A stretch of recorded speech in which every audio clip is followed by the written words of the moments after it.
Hi guys, my name's Barry and welcome back to the channel.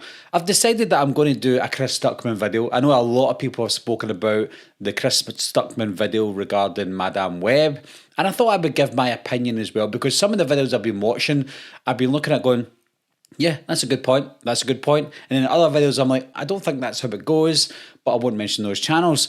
So I thought I would just do a video myself and give you my opinion on the situation and Chris Stuckmann's video itself and what it means for movie reviewers on YouTube, because it does have an impact, believe it or not.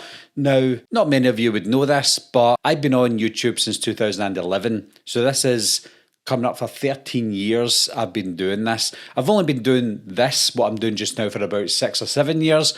But in total, I've been doing it for almost 13 years. I've had a lot of videos before that I've deleted because I don't think the videos were any good, and they don't really reflect the channel the way it is today. So I've been doing videos for almost 13 years. And in those 13 years, at the beginning, Chris Stuckmann was one of those as well. I started round about the same time as Chris Stuckmann. Maybe he was a little bit before me. So at that time, we spoke to each other.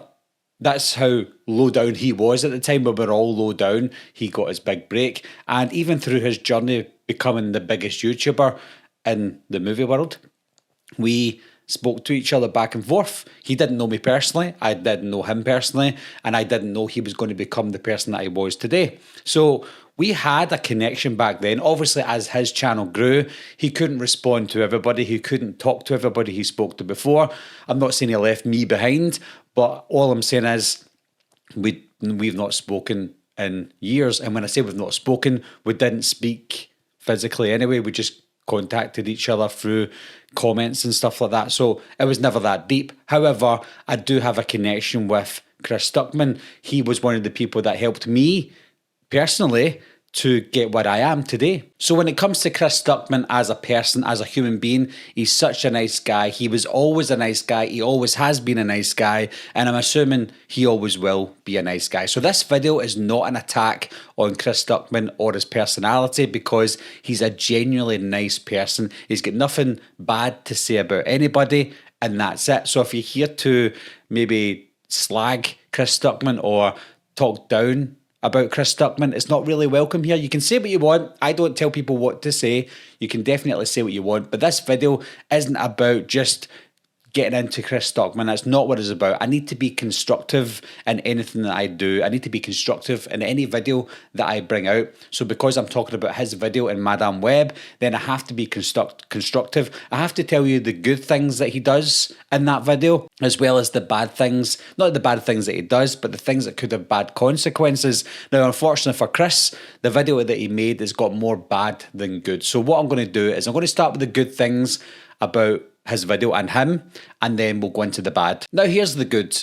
Chris Stuckmann did say a few years ago, and lots of people have said this, that he's not going to be doing movie reviews as such anymore. That's been over 2 years now that he said this, and he's only really going to celebrate film. That's fine, that's all he wants to do now, and he stuck to his promise, because since he said that, he's not put out any videos with regards to this movie's so bad, I don't like this movie, hilariosity reviews, which we'll get into even more. So he's stuck to his word. He just wants to do movie celebrations.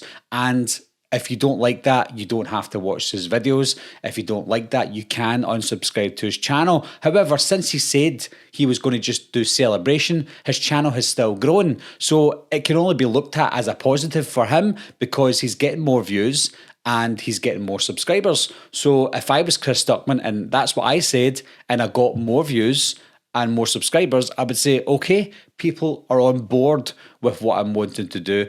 Obviously, he's bringing out a film called Shelby Oaks, and he doesn't want people to think that he can crap on people's movies, but then people can't crap on his, or shouldn't crap on his. Again, that's another thing that we're going to get into. As far as the good for this video goes, that's it. Let's look into the bad, guys. Now, where Chris Stuckmann is now, he made it to where he is now because of what he'd done on his channel previously, how he was as a human being, how honest he was. That's why he's got up to and more now than 2 million subscribers. So for Chris Stuckmann to get to where he is today, to then decide, nah, it's not for me anymore, this is what I'm going to be doing moving forward. Again, that's his view. He can do whatever he wants on his channel. So can I, so can anybody. But for him to then take the stance of, now I'm not saying he's definitely saying this, but if he says something like, well, I'm only going to celebrate film, that's fine, but I think that people shouldn't really critique films in a bad way or in a negative way or just shit on movies. He thinks that's not a good thing to do because it's not constructive. Again, that's his opinion, but that's not constructive. Not giving a movie a bad review because you don't like it and completely ignoring any movie that is bad is not constructive, and it's not a way to move forward with being a movie critique. Whether you're doing it online on YouTube or in the newspapers or anywhere else, that's not critiquing a film. That's taking a side or being silent on the films that you don't like. So for him to say, I'm not going to be doing this anymore, and F you to the people who still do it, it's not really good, and it doesn't look good on Chris because, like I said, he made it to where he is today for being honest, and now he doesn't want to be honest. So if he wasn't honest from the beginning, he might never have made it to where he is just now without being honest. It's like Eminem making it as an artist. This is just a pure random example. It's like Eminem making it as a random artist saying the N-word, and then now that he's big, he's decided, nah, the N-word's not for me. And you're like, well, that's what made you the person that you are. Now you've decided to scrap that. Now, I'm not saying this is true. I'm just giving you an example. So it's the same with Chris Stuckmann. He's been honest in his reviews. He's got 2 million subscribers. And now that he has that audience, he decided, nah, it's not for me anymore. It's not a great look, but again, it's his opinion and his decision. Now, the problem with him saying, well, if you don't like it, you can unsubscribe, which is absolutely fine. He's gotten so big now that even if somebody unsubscribes or decides, oh, you're this and you're that, it doesn't matter to him because he's gotten so big now that it doesn't really matter what anybody else thinks anymore. Now, the next big issue is he got to where he is for not just critiquing movies honestly, but he's also critiquing the filmmakers, the films, and everything about how a film is made. If you look at his hilariosity reviews, he obviously doesn't do that anymore because he wants to celebrate film. In his hilariosity reviews, it wasn't just about the movie, it was about the actors, it was about the filmmakers, the directors, everybody involved in making a specific film that might be bad. He has ripped him a new a-hole in these videos, and he said that he tries to do it in a light-hearted way. It's almost like he's saying, but I really love them, but he's not. He's being an honest critique. Even though the hilariosity reviews are honest and funny, they are honest at the end of the day. Now, he's not doing them anymore because that's what he decides to do. But if you look on his channel, he still has the hilariosity reviews on there. Now, he might say, well, they are videos, I did make them, I don't want to remove them because that's who I was at the time. That's absolutely fine, and it's a valid point. But at the same time, these videos are still there. He's making money on these videos. He's making money off slagging these filmmakers. Why hasn't he removed those videos? Well, the only reason he's not removed those videos is because he's making money from them. If he wasn't making money from them, I don't think he would have a problem with removing them. But at the end of the day, Chris knows this. This is a business and he's making money. If we move on to his latest video with regards to Madam Web, it's the same situation as the hilariosity reviews videos. He's not putting out this video to raise awareness for studio interference. We know studios interfere with films. We've known that for years, almost decades now. So the purpose of his video is null and void because everybody already knows, and when I say everybody, most people already know about studio interference. He's using the Madam Web name as a way of clickbait. Now, it is clickbait at the end of the day because he wants to talk about Madam Web, apparently from the thumbnail, and the title's a little bit foggy. But then when it gets into the video, it's nothing about Madam Web, and he's not going to be crapping on Madam Web because he obviously doesn't do that anymore. But it made people think that he's going to have to talk about it because the movie was so bad that people will need to click on the video. And then when you click on the video, that's not what you get. So that is what you would consider clickbait. He's essentially used the Madam Web bad press as a way for you to click on his video so that you can figure out what it is he's actually talking about. But when you do click on it, it's something that we already know about. Now, my biggest issue with what he's done is Chris Stuckmann is such a big character. He's so big in this part of YouTube that a lot of people will listen to what he says and they'll follow that. So if Chris Stuckmann says, you shouldn't critique films in a bad light because I say so. Now, he's not saying that, but his followers will think that. So if he says, you shouldn't critique a bad film, then his followers will be like, yeah, you're absolutely right. So then those followers will go to other channels who have badly critiqued a movie, and they'll say, you shouldn't be doing that because Chris Stuckmann says that you shouldn't be doing that. And then other YouTubers are going to be affected by that because of what Chris Stuckmann, his stance is for critiquing movies. And that's just the fact of it. He's an influence, whether he likes it or not. What he says and decides to do has an effect on other people. And should he take responsibility for that? Well, I personally think he should, but he doesn't have to, because at the end of the day, it's his channel and he can do and say what he wants. So there's a fine line here. Sometimes when you become a YouTuber like myself, you can do and say what you want and it won't have an effect on much people because our channels are so small.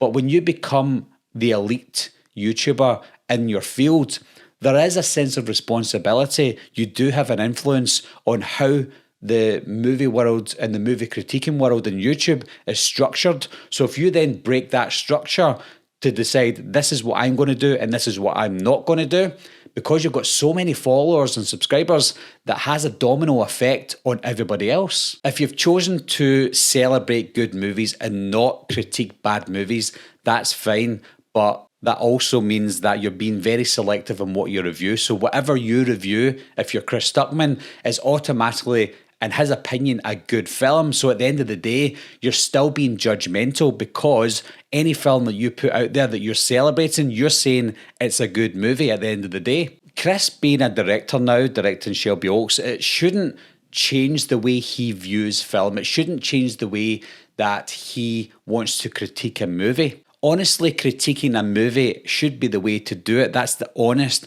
way to do it. But by saying, no, I'm not going to do that because I'm making a movie, it's not really working out well, because it's almost like he's saying to the world, I'm making a movie here. And because I'm not giving bad reviews to your movies, maybe don't give me a bad review for my movie. And that's not honest itself, because if he was honest in his reviews, then I think more people would be honest in their reviews for his film.